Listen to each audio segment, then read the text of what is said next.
asistir. La materia de teoría económica, como yo le dije a ustedes, se denomina teoría económica, pero en realidad esa teoría que está adquirida ya desde el probatorio, más lo que vamos a ir adquiriendo en este semestre, se va a volcar a la aplicación de casos prácticos, Entonces, es una materia bastante profesional en el sentido de que ustedes cuando terminen este semestre tienen que estar en condiciones de poder analizar el comportamiento del mercado y los agentes económicos del mercado. Es muy importante que ustedes aprendan a analizar el comportamiento del mercado porque la visión de hoy en día, del mundo actual, en el ejercicio de la profesión, tanto para contadores como para administradores, implica un conocimiento a profundidad del comportamiento del mercado. Recuerden que hoy en día el contador y el administrador no se abocan específicamente a trabajos bien específicos, valga la redundancia, sino tienen un panorama bastante más amplio que hace una década atrás. El contador, por ejemplo, hoy en día no es simplemente un tenedor de libros, sino también un asesor financiero. El administrador de una empresa es un mejor en cuanto a la administración empresarial y tiene que también manejar un poco de marketing, un poco de venta, entonces tiene que conocer el comportamiento del mercado. Bueno, para aquellos que por ahí a lo mejor no se acuerdan, yo le voy a volver a recalcar otra vez. En el probatorio, yo le había comentado ya, pero a veces uno se puede olvidar. Ustedes tuvieron introducción a la economía en el CPA. Ahora tienen teoría económica.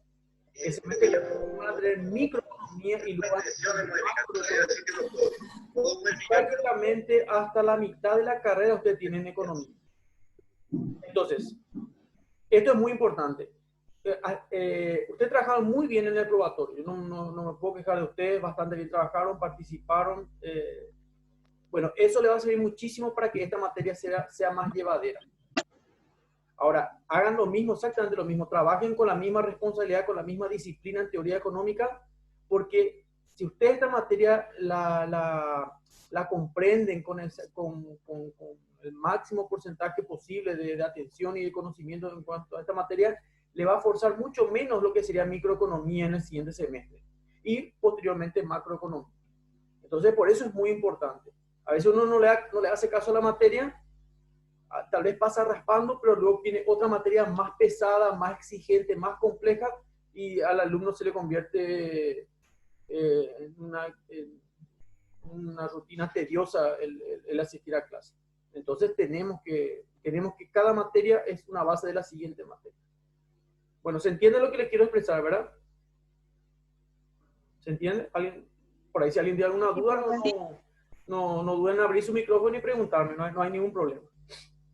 Bueno, vamos a hacer una batería de preguntas así al azar para que ustedes puedan participar. El que quiera participar, abre su micrófono, o si nadie participa, yo voy a empezar a hacer preguntas en forma individual y después vamos a proyectar un PowerPoint.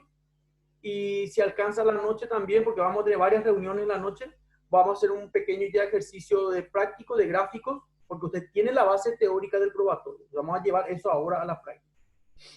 Bueno, muy bien. Quiero que alguien que pueda, qué sé yo, comentarme o participar, comentar en clase, el concepto de lo que es economía. ¿Cuál es el concepto que planteaba Francisco Machón en su libro de Introducción a la Economía con respecto a lo que es la economía? ¿Qué es la economía? A ver si alguien quiere participar. ¿Te escucho? Ahí, a ver, ¿quién quiere participar? Claudio Lugo, ¿me puede decir cuál es el concepto de economía?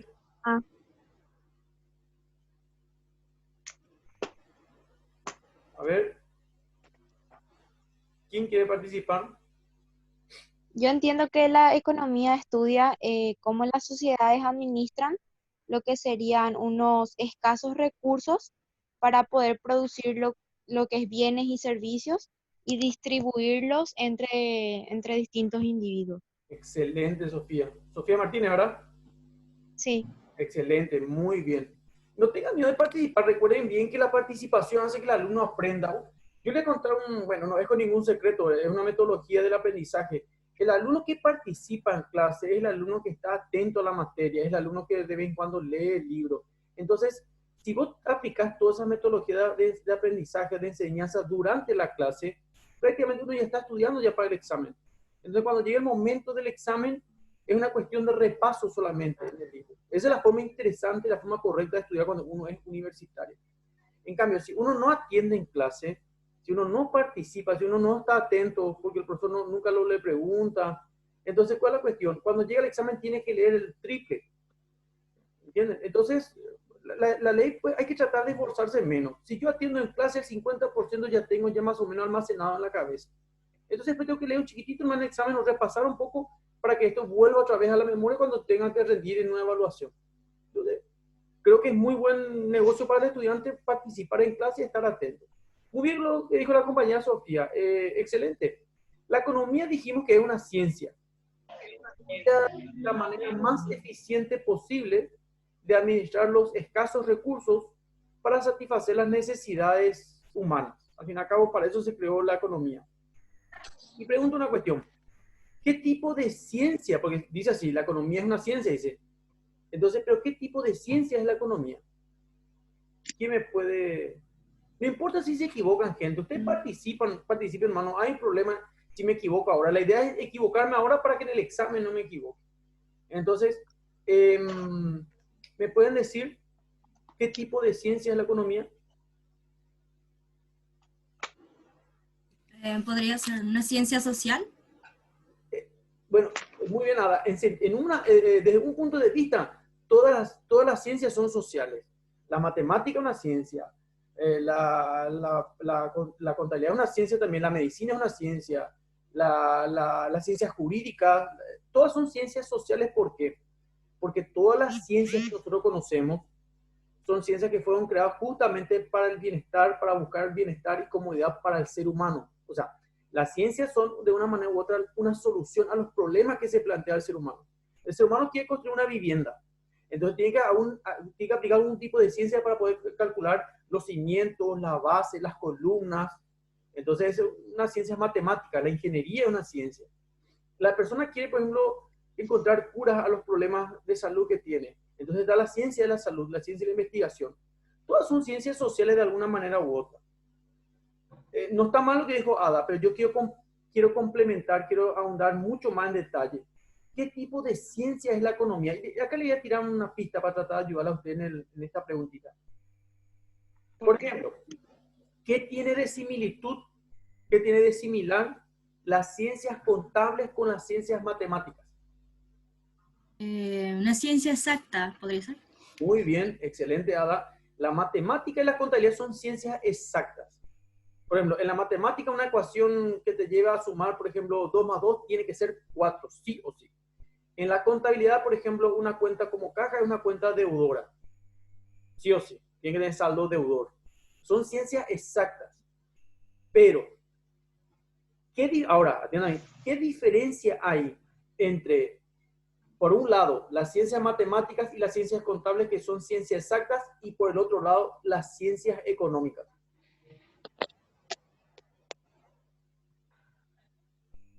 Prácticamente está ya la respuesta.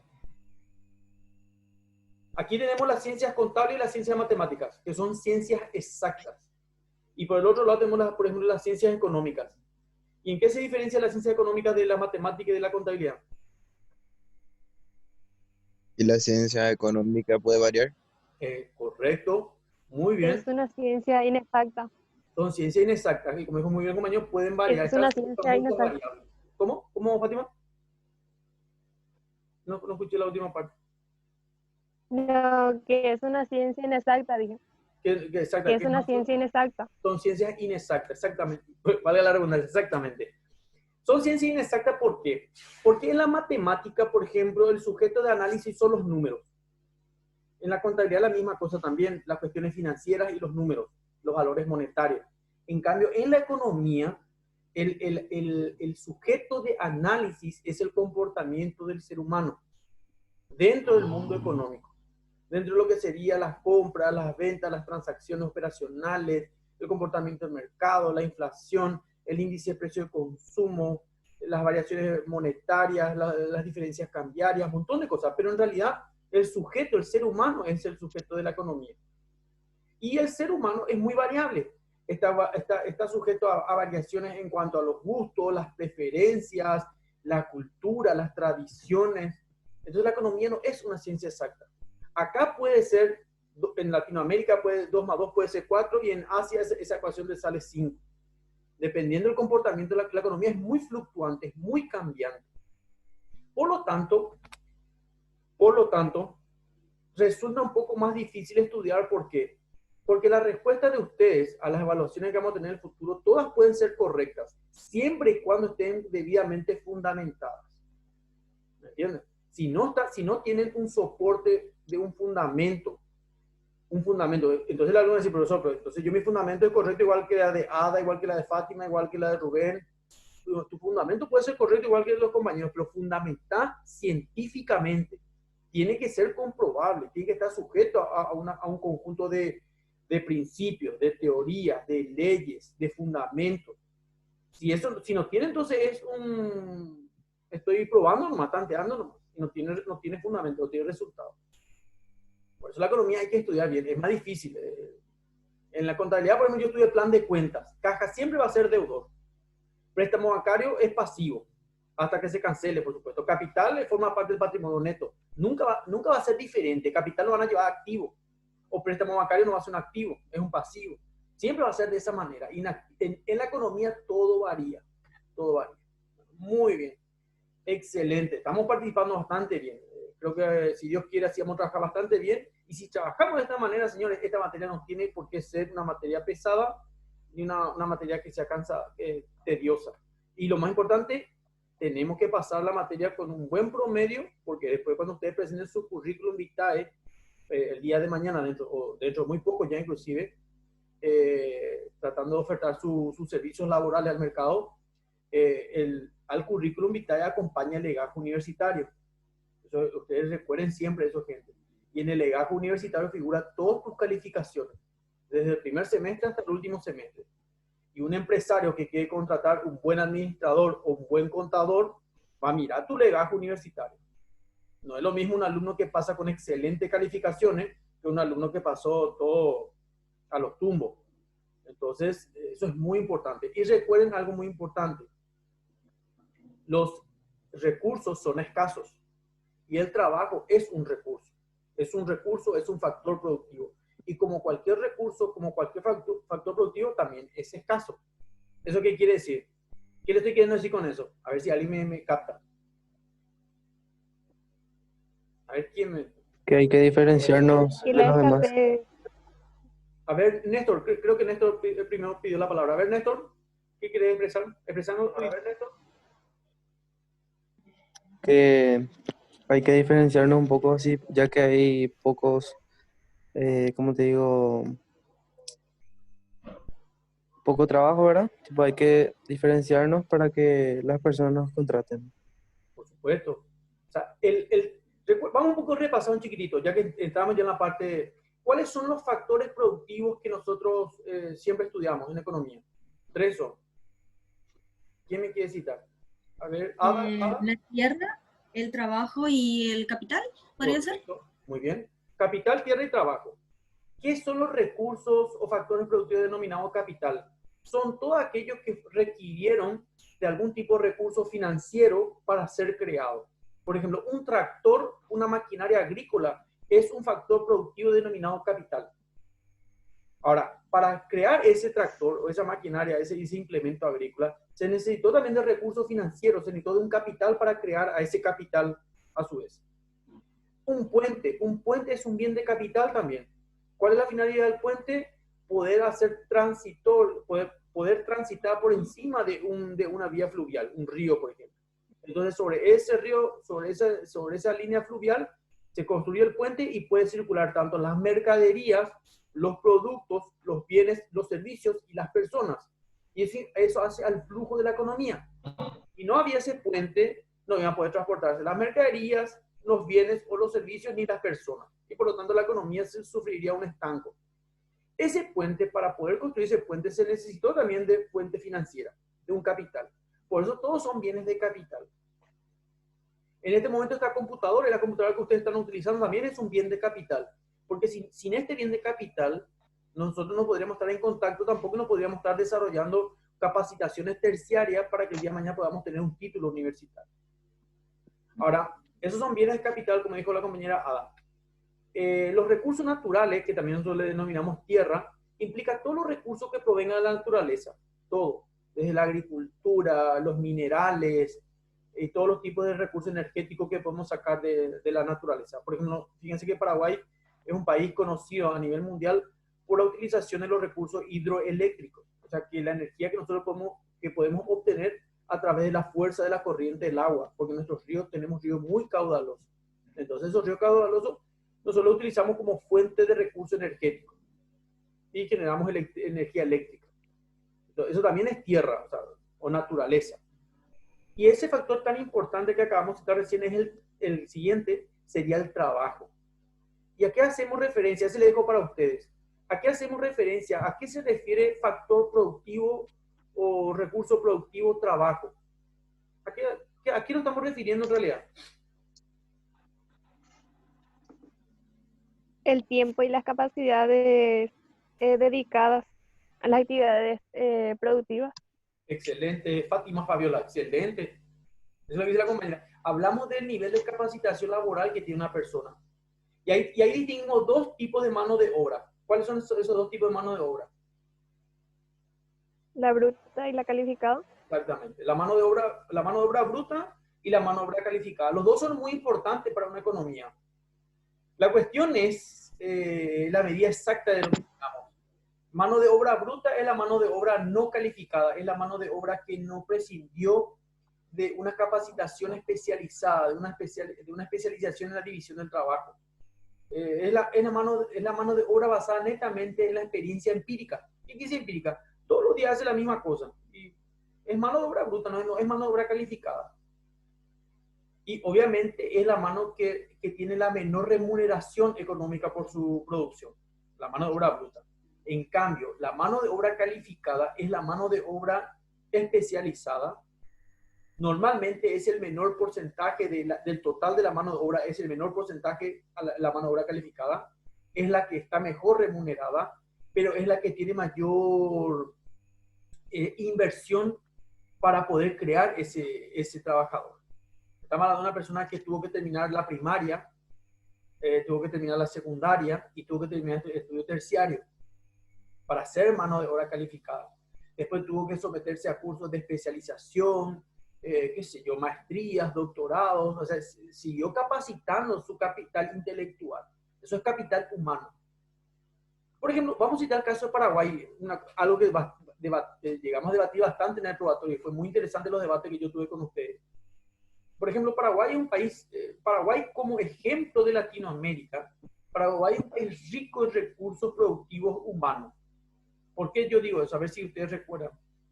¿Por qué Paraguay, así como Latinoamérica, Paraguay es país y Sudamérica como continente, es rico en recursos humanos? ¿Por qué estoy diciendo eso? Por la cantidad de jóvenes que hay en el país. Excelente. Fíjense que en este caso la pandemia, por ejemplo, según algunos médicos comentaron, ¿verdad? Que evidentemente si ellos dicen esto es porque tienen seguramente tienen acceso a algunos datos estadísticos en comparación con, por ejemplo, Sudamérica me refiero. No digo América Norte, pero Sudamérica por lo menos en comparación con el continente europeo, y ojalá se mantenga eso y ojalá podamos bajar también. Tuvo hasta el momento por lo menos un golpe no tan fuerte como Europa porque este problema del COVID evidentemente le afecta a cualquiera, le puede afectar a cualquier persona, pero siempre se dice que el grupo de mayor riesgo son las personas de mayor edad, obviamente por el descenso de sus defensas naturales, ¿verdad? Y en Latinoamérica tenemos poblado una suerte el hecho de que el 70% de la población es gente joven. Mucha gente joven tenemos en Latinoamérica, por un lado. Es una gran riqueza. Y si vamos a relacionar eso con la economía, es una gran riqueza. Pero, como yo le dije a usted en el probatorio, abocando netamente dentro del concepto económico, La cantidad de gente joven que tenemos es muy bueno, pero la cantidad es algo variable también. ¿Qué es lo que también se tiene que buscar dentro de esa variabilidad que explica la cantidad de gente joven? La calidad. La calidad. Excelente, Néstor. La calidad. La calidad. Y la calidad, no estamos refiriendo a la calidad como ser humano, ahora que también es muy importante, sino nos estamos refiriendo a la calidad humana, a la calidad de capital humano como factor productivo. O sea, y eso implica que una persona joven tendría que ser, aparte de ser joven, que es muy interesante para la economía de su juventud, porque tiene fuerza para trabajar, tiene innovación, puede iniciar todo, es la especialización. Y ahí tenemos un gran problema, porque tenemos cantidad de gente joven, pero no tenemos un alto nivel de número de personas especializadas. En Latinoamérica ocurre todo lo contrario. El menor porcentaje de la población joven es la especializada, es la que tiene algún tipo de estudio terciario. Entonces, ¿cuál es la cuestión? Eso tiene una repercusión en la fuente de trabajo. Yo siempre le dije a usted durante el probatorio, hoy tengo 20, mañana ya voy a tener 25, después ya voy a tener 30. Y si bien yo puedo estudiar en la universidad, aunque ya sea mayor, sea grande de edad, porque yo tuve alumnos que inclusive llegaban a tener 50 años de edad, tenía alumnos bastante grandes de edad, que tuvieron la posibilidad de estudiar después de grandes. No es lo mismo que estudiar cuando uno es joven. Esa es la realidad. Y evidentemente, ¿se acuerdan cuando nosotros decíamos que los recursos son escasos, ¿verdad?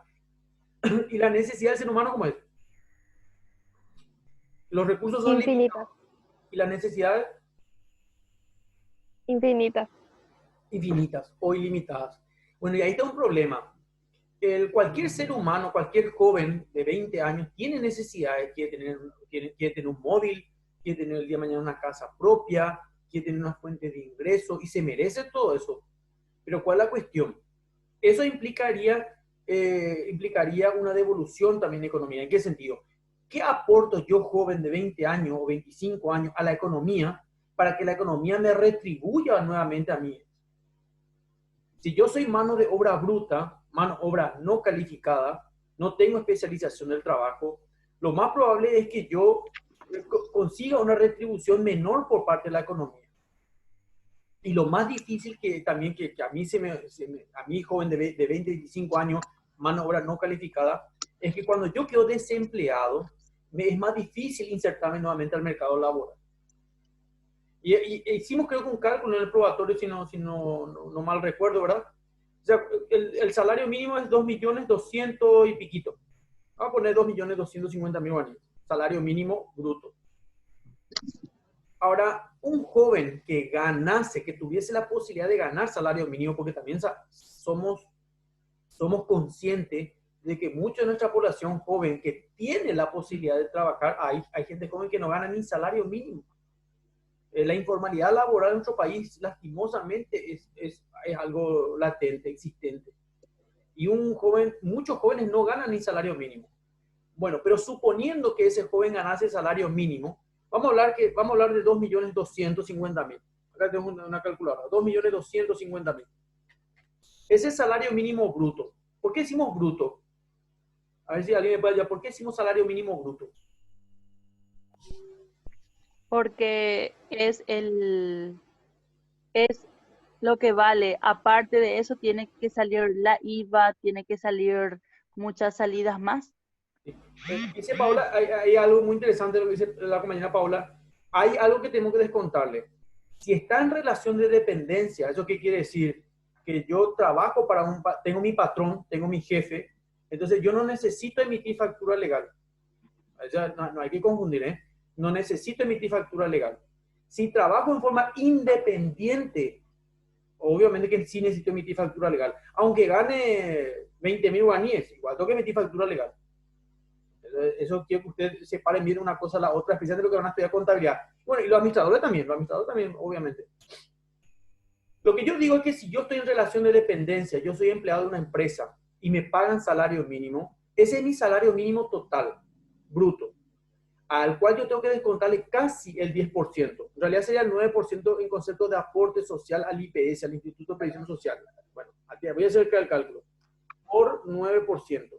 O sea, tengo que sacarle 202.500 guaraníes, tengo que sacarle a mi salario mínimo bruto. Entonces, ¿cuánto sería mi salario mínimo neto? Ya le digo. 1.900.000. Y por ahí. Y 2 millones. 2 millones y piquito. No, 2.047.500 sería mi salario.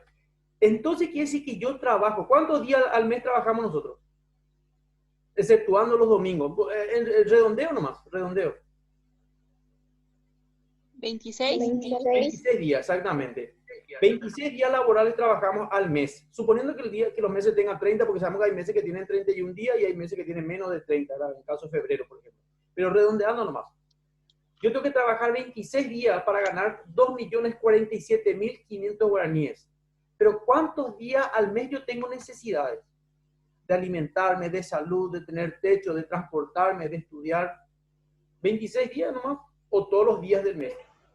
En realidad es un mes o Todos más. los días.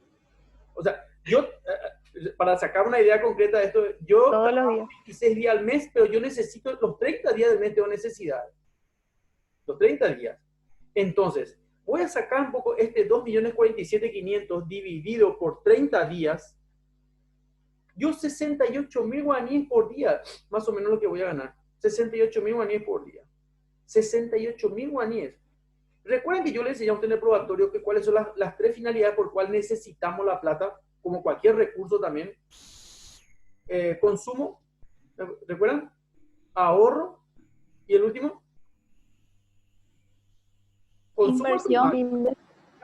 Consumo lo que todo el día, sí o sí lo necesito el consumo al día. Consumo de alimentos, de servicios públicos, agua, luz, teléfono, de salud, de combustible, de transporte, de comunicación.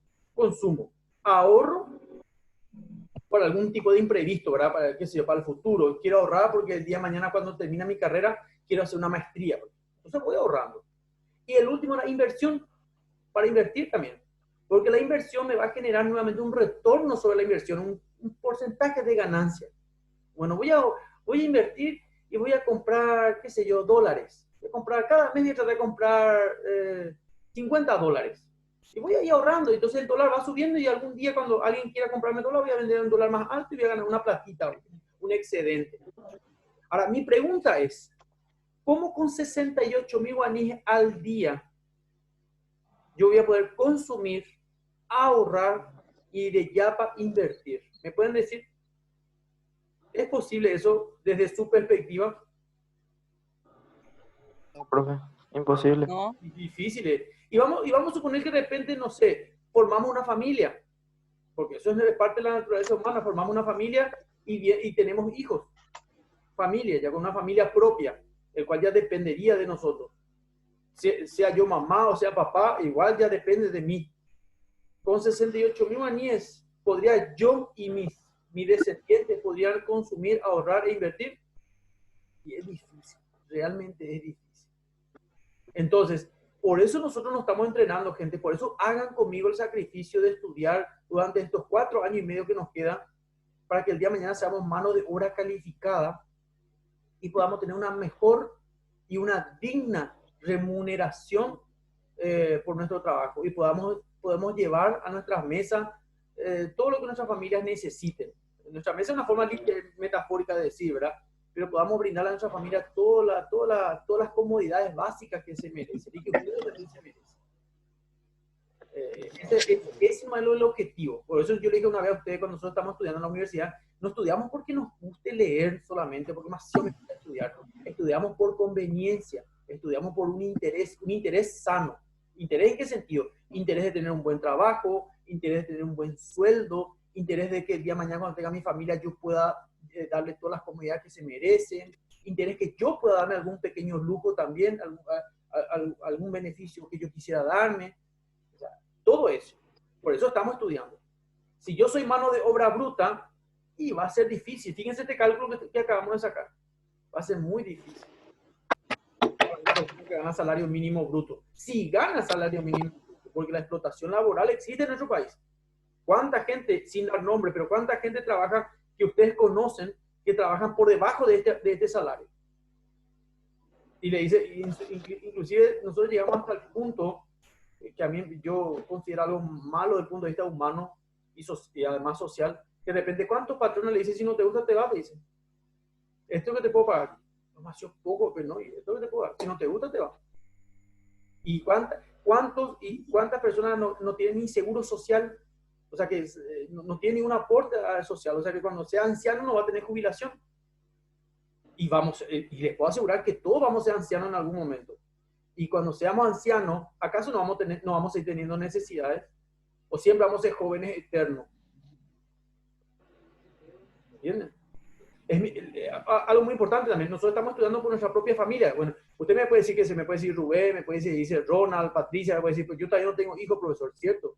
¿Y nuestros padres qué? ¿Nuestros padres van a tener que trabajar eternamente por nosotros? ¿O tiene que llegar un momento que nosotros tomemos la posta y que nosotros tengamos que ayudar a nuestros padres? ¿O me equivoco? ¿Qué opinan ustedes? Tenés razón, profe. Claro, en algún momento, papá y mamá tienen que descansar. Imagínense que de 60, 70 años mamá siguen trabajando, todavía papá tiene, nosotros tenemos que tomar la posta. Pero mamá y papá, en mi caso personal, mi papá pues, no tenía seguro social. No tuvo, nunca, porque él trabajó así, era un trabajador informal, no estaba sujeto a un salario mínimo y tenía aporte social. Entonces, ¿qué pasa? ¿Quién le va a pagar su seguro médico? Llegó a los 70 años y que empezó a tener necesidades también, especialmente de la parte sanitaria, salud. ¿Y quién si él nunca tuvo aporte social? ¿Y cuántos de nuestros padres están en esa situación? Entonces nosotros el día de mañana vamos a ser profesionales universitarios, vamos a aportar al seguro social, vamos a tener un salario digno y el día de mañana inclusive podamos darnos el lujo de asegurarle a nuestros padres también, para que cuando se enfermen puedan tener remedio, puedan tener una atención médica o una intervención, qué sé yo, quirúrgica o lo que sea, ¿verdad? Entonces tenemos que estudiar para eso. Y estamos hablando de, uno puede decir, no, pero falta mucho para eso, profesor. El tiempo, gente, pasa volando. Ni se imagina. A veces uno se queda diciendo, yo hubiera hecho tantas cosas y no pude hacer, ¿verdad? Porque el tiempo pasa volando. Y hablando del tiempo pasa volando, nosotros nos queda traer 2 minutos nomás de clase. Bueno, esto más o menos es una introducción. Hablamos un poquito de lo que es la escasez, hablamos de lo que es el concepto económico, hablamos de los recursos productivos y vamos a ir hablando un poquitito más. Vamos, ¿qué les parece si dentro de 15 minutos tenemos una siguiente reunión? ¿Les parece bien? Yo voy a volver a generar la invitación. Estén pendientes, vamos a tener una noche de clase por el sistema Zoom. Tenemos que cortar y volver a generar la invitación. Eso voy a volver a hacer. Y en 15 minutos nos encontramos. ¿Les parece? Perfecto, profe. Vale, excelente. Vamos a la segunda reunión. Si alcanza el tiempo, Sí, profe. un pequeño gráfico también de práctica, de ejercicio. Bueno, nos vemos Ok. en 15 minutitos. Ok.